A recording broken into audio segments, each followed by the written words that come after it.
Now, Corey Lewandowski joining us now. Corey, great to have you. John, it's always good to be on with you. So 538, which is the organization that does a lot of predictions, they had a column, The Hill ran it, they reprinted, they had a column the other day. It said, could Corey Lewandowski help Republicans win the New Hampshire Senate race? And as you read the column, basically 538's view here, picked up by the Hill newspaper, was that your entrance into the Senate race would do two things. One, give the Republicans the best chance to win that seat and flip it from Jeanne Shaheen. And two, give Trump the best chance in their analysis to win the state in the Electoral College, which would be a key part of their reelection strategy in 2020. Because if they win New Hampshire, they get those delegates from New Hampshire, then let's say he loses Pennsylvania and Wisconsin and he wins everything else he won, or he loses Michigan, he still is elected president. So those 4 electoral votes in New Hampshire turn out to be huge. What did you, I sent you the piece. I'm sure you looked at it. What did you make of that, Corey? You know, John, as I read that piece, the one other thing that I think would happen if I were to get into this U.S. Senate race here in New Hampshire is that it would excite the conservative base and those independents who are better off today than they were 3 years ago when Donald Trump got into the race, bring them to the election. And the money that would come into the race if I'm involved to remind the people of New Hampshire of just how bad Jeanne Shaheen's record is going to help not only the president, not only the U.S. Senate race, but the gubernatorial race, the state Senate, the state House, and what we have here in New Hampshire is called the Executive Council. So my entry into that race, in addition to the work that the president's team is going to put into New Hampshire, is going to galvanize those Republicans together, bring those independents out, and really turn voter turnout out, helping everybody on the Republican side all the way from the top of the ticket to the bottom of the ticket. So, look, I think the piece made some very fine points. Clearly, Jeanne Shaheen, the incumbent U.S. Senator, is afraid because she took that piece and is using it to raise funds for her campaigns. And look, John, she said, and I don't necessarily disagree with it, she said Corey Lewandowski helped put Donald Trump into the White House, and so I am guilty as charged. Okay, I had a small role in that campaign, particularly in the primary process, and was helpful in getting the president to win 38 primaries and caucuses, including the primary in New Hampshire. And here's where we are. This is going to be an opportunity, one of the few, for the Republicans to be on the offense for the U.S. Senate. And if I get into the race and win this race, it will all but reassure that the Republicans will maintain control of the United States Senate. There's no question about that. And I want to just reiterate the one point you mentioned. The New Hampshire Republicans lost control of the State House, both chambers, in the last cycle. And that's been, when I was up there 2 weeks ago, Republican legislators were telling me that the Democrats there had put forth 5 or 6 different tax increases and to reinstitute the state income tax and things of that nature. And that Republicans looked like if they had a good ticket, they could take the House and Senate back, because those races are all, and the Executive Council, those races are also in November. So your entry into this race helps the Republicans maintain control of the U.S. Senate, maybe adds a seat in total, gives the president the best opportunity to win New Hampshire, get the electoral votes, and is the best chance for the Republicans in New Hampshire to take back at least one of the 2 houses and the Executive Council, or maybe both of them. So that all leads us to say everybody's doing the analysis, Corey, and saying, oh, my God, Lewandowski gets in this race. All these good things happen for Republicans in New Hampshire. I know October is your timetable. And you said the other day, if your opponents can't raise $2 million, if they show up with $600,000 at the end of the third quarter, I'm going to quote you directly. You said that's fine if you're running a county commissioner's race, but it's not going to cut it against Jeanne Shaheen in New Hampshire. Do you still hold that view? John, I do. And look, where I am now, and I've had the opportunity, I'm here in New Hampshire spending time with my family. My children go back to school on Tuesday right after Labor Day of next week. so I'm going to spend some time with them. I am closer today to announcing than I have ever been, and I don't know if I have that same time frame of waiting till October. I may do this earlier, to be very candid with you, because what I see is Jeanne Shaheen is using my potential entry into this race to raise vast sums of money, and I don't want to give her that advantage. So if she is going to raise money off of my name, then I should have the opportunity to at least respond by getting into the race if that's the case. And look, we know the polling data which is available, John, from the president's pollster shows that I am the clear front runner in the Republican primary. I have a 3 or 4 to 1 lead in that race right now. The general election is a difficult race. We can't have people who are going to be complacent in the state of New Hampshire because we have to make sure we turn out the vote. And the state of New Hampshire's 4 electoral votes could be the determining factor in ensuring Donald Trump has a second term in the White House. And when the 2016 campaign was occurring, we focused on New Hampshire heavily.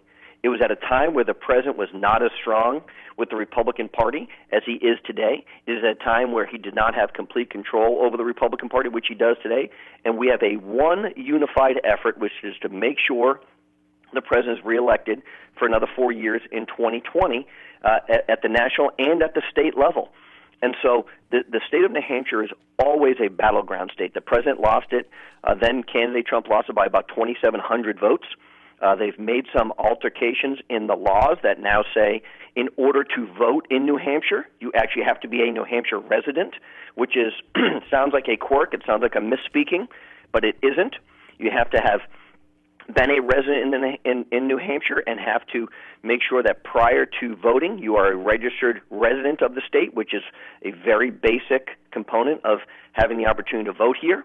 And so those things, coupled with the efforts that the Trump campaign are going to put into New Hampshire, are going to ensure that New Hampshire is in play and that these 4 electoral votes could make all the difference come November of 2020.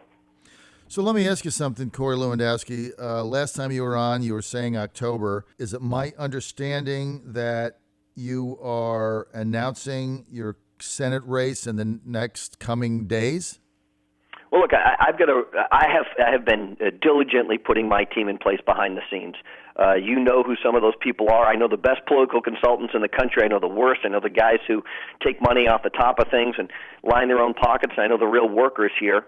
And over the past days and weeks, I've been talking to all of those people. I've had conversations with people at the National Republican Senatorial Committee, obviously with the Trump campaign and clearly with the president himself, about my entry into the race and with other senior members of the Republican Party at the highest levels.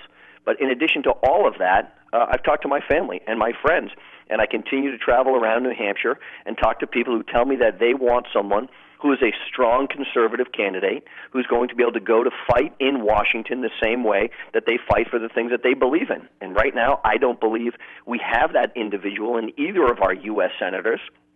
And part of the way that you make this race competitive is having the financial resources to take on Jeanne Shaheen and reminding the people of New Hampshire that she voted to continue to fund sanctuary cities, that she voted against Neil Gorsuch, that she voted against Justice Kavanaugh, that she doesn't have one signature piece of legislation, and then she votes more in line with AOC and Nancy Pelosi and Chuck Schumer than she does with the values of the people of New Hampshire. Once you point those things out, and you couple that with the fact that she has become very wealthy while in public service. She's been in public service for 22 years, and she went in as a very rank-and-file, very average American, and now she has a net worth, in millions and millions of dollars. And, I don't understand how people do that. They get elected to a job, whether it's the governor's office or a U.S. Senate office, which pays $175,000 a year, taxpayer money, and they come out multi-millionaires. Mm-hmm. I think that's everything that's wrong with Washington, D.C., and I think the people of New Hampshire agree with me on that. So your announcement timetable moving up. After Labor Day, obviously you're going to spend some time with your family. Are you now looking at, first or second week in September? Look, it very well could be that. The first week of September is literally around the corner. My children go back to school on Tuesday of next week, and I'm going to spend the rest of this week talking with them about it, spending some time with them before they get back to school, and continuing to talk to people and making sure that when I make the final decision, it's the right decision for my family. And if I get in this race, John, right now, if you ask me, are you more or less likely to get into the race, my answer is much more likely than I was even just a week ago, from the support that I have received from people around the state of New Hampshire and friends around the country. I am preparing to go and make this happen. All right, we look forward to that. I hope you announce it on my show, and I think, look, you have to enjoy the Labor Day with your family, get your kids back to school, talk more about that, and hopefully we'll have a decision in September. But I like what you're doing. I mean, I got the October time frame. I really got that. But you're right. I mean, when your potential opponent is fundraising off you potentially getting in the race, I don't think you can just stand around. I think you have to put yourself in a position to be able to be on equal footing, and I think you're going to do that. Now, let's get to some of the issues that you're going to be involved in when you announce your race for U.S. Senate from New Hampshire, Corey. Let's get to the G7 summit. President had an unbelievably successful summit. To anybody with any intelligence who followed it, great deal with Japan, great meeting with India, getting things resolved in Afghanistan, might meet with Iran, challenged his G6 friends in order to take part of the responsibility for the prisoners we're holding in Syria from ISIS. Great discussions with Boris Johnson of the UK, looking for a bilateral trade agreement there post-Brexit. This was a phenomenal 5 days, and yet, Corey, the fake news, lying, legacy media positioned it as somehow it was a complete disaster, devoid of fact and lies. I mean, what is your response to this? John, the people of our country are smart, and they see what this president is doing to fight to first put America first, but second, to be a leader on the international stage. And by every metric, the president was successful at the G7. I had the opportunity to speak to some of the team in the White House yesterday about what their thoughts were. And, they're ecstatic. But if you turn on the television or you read some of those fake news publications, they make it seem like the president went over there and the world is falling apart. The truth is, it was an unbelievably successful trip. I saw individuals coming and talking about what the trade deal will do with Japan to help our farmers, to give access to that marketplace. That alone should be hailed as a success, because what the president is doing is delivering on the promises that if China, which does not want to play by the rules, isn't going to be fair to us, won't do it properly, then we'll find other trading partners, and that's what the president did. He went and he has a very good relationship with Abe, and what he said was, open up your markets to us, buy more of our products, work with us, and we'll work with you. That alone was a success. You couple that with all of the other things which he was able to talk about, including potential meeting with Iran, including helping the country of Brazil with the forest fires down there, which, as you know, the president has had multiple conversations with, and the G7 has said that they're going to get involved in that now. This president has been a leader on the world stage for a long time, but if you listen to the media, you'd think that, he's an isolationist and doesn't talk to anybody else. And I think that there's a frustration level at the White House because of the success of the trip and the lack of honest coverage that they've gotten because of it. Well, the lack of honesty in the media, I think the G7 summit was the crowning jewel of the fake news, because they just made stuff up and really positioned it in a way that couldn't be farther from the truth. John, can I push back on one thing? Yes. Look, and you and I don't disagree on many. The lack of dishonesty in the media this week was about the New York Times deputy political editor, who's an anti-Semite, who put out tweets that said, I want to be less anti-Semitic, and so I won't say crappy Jew year, okay? And you know what happened to that individual? Nothing. Mm-hmm. Okay, there was no mainstream outrage about it. The person wasn't demoted. I just wrote a column about this that posted in the Hill newspaper. Right. That, to me, is the most outrageous thing, because if that was a conservative, John, mm-hmm. or that was a Republican who said mm-hmm. something like that, They would have been fired from CNN immediately. They would have been fired from their publication immediately, and they would have been chastised. But because it was a Democrat and a liberal, what the media is saying is, well, that was a decades-old tweet, as if that is the justification for it. And then what's even worse, John, and your listeners know this, is because they circle the wagons around this person, they say it's not fair that conservatives are pointing out the hypocrisy of some of these journalists. They shouldn't be attacked for what they're saying. It is so disingenuous, it actually makes the G7 coverage look fair. Incredible. You know what? You're right. I kind of forgot about that, and you get jaded after a while of the nonsense that's going on with the New York Times. Look, they had an editorial meeting the other day that got leaked by some of their journalists that were aghast by the whole thing, that said, look, the whole Russian collusion thing failed. Now we're going to racism. Now we're going to make that up or take it out of context or do whatever they do, rather than just do the news, right? Go cover the news, go to Afghanistan, go figure out what's going on, bring it back. That's supposed to be what they were, and now it's all agenda-based. I mean, the hypocrisy is beyond the pale. Let's get to the president report yesterday saying that he is willing to pardon wrongdoing if it relates to building the wall faster along the southern border of the United States. We're having success, obviously, with not as many illegals coming in. We already went over that earlier today. But what did you think of that? The president saying he wants hundreds of miles of the wall constructed ASAP, and if you step on somebody's toes or step over the line, he's willing to protect you in that. Oh, what's your reaction to that?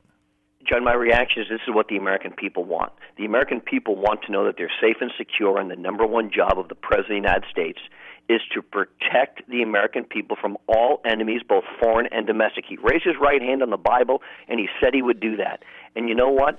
Sometimes the bureaucrats and the bureaucracy in Washington, D.C. want to slow things down, hope that he's not reelected, punt this down the road, not respond, put this through the bureaucratic red tape. He's tired of it. This is a man who's made promises to the American people and is fulfilling those promises.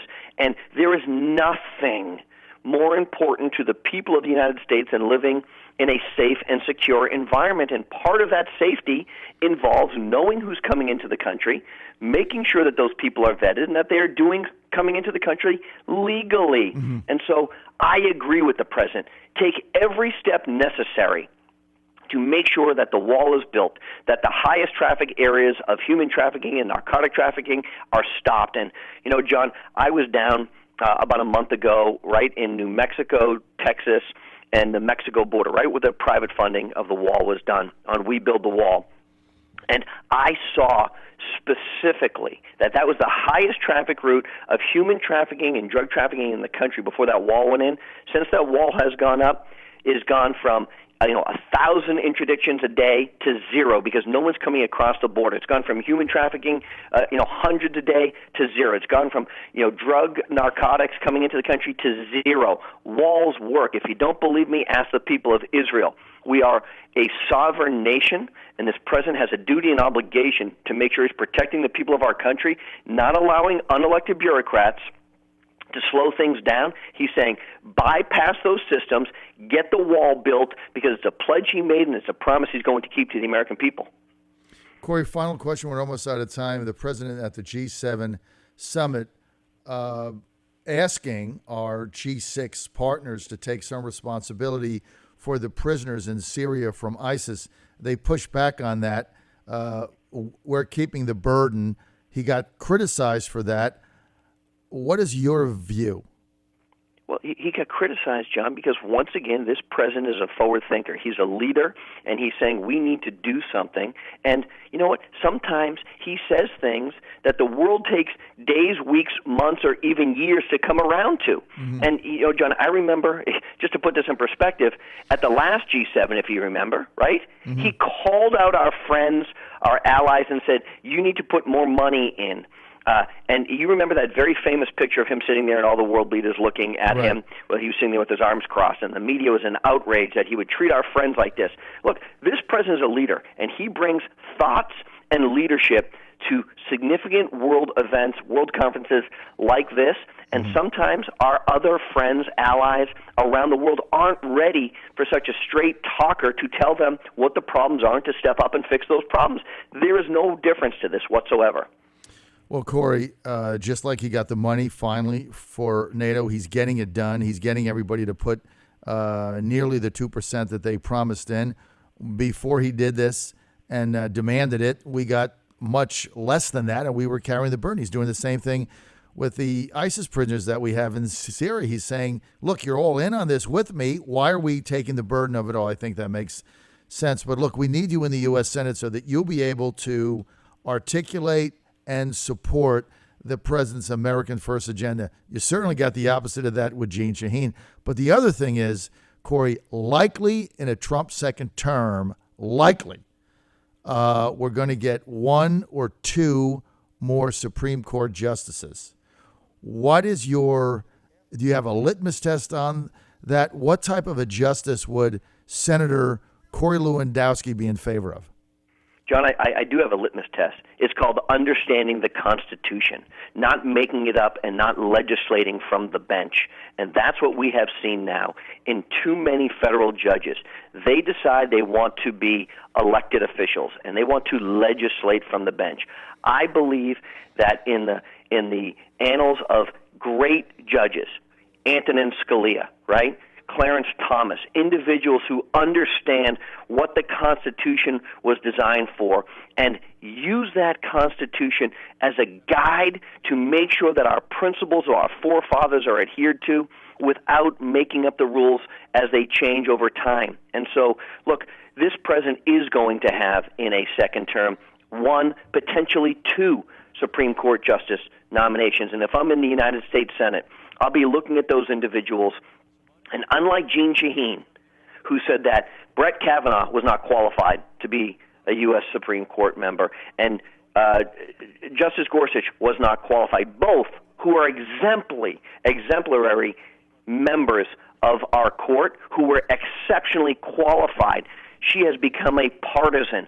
I'm not the partisan, and I know that sounds strange coming from me. I look at things on the merit, on the credentials that they present to themselves, and I would support Supreme Court justices who understand it is not their job to legislate from the bench. It is their job to make sure that we're following the Constitution as written by our forefathers. John Fredericks Radio Network, Corey Lewandowski outlining his vision for the type of justices that he would support as a United States Senator. Corey, your timetable's moved up.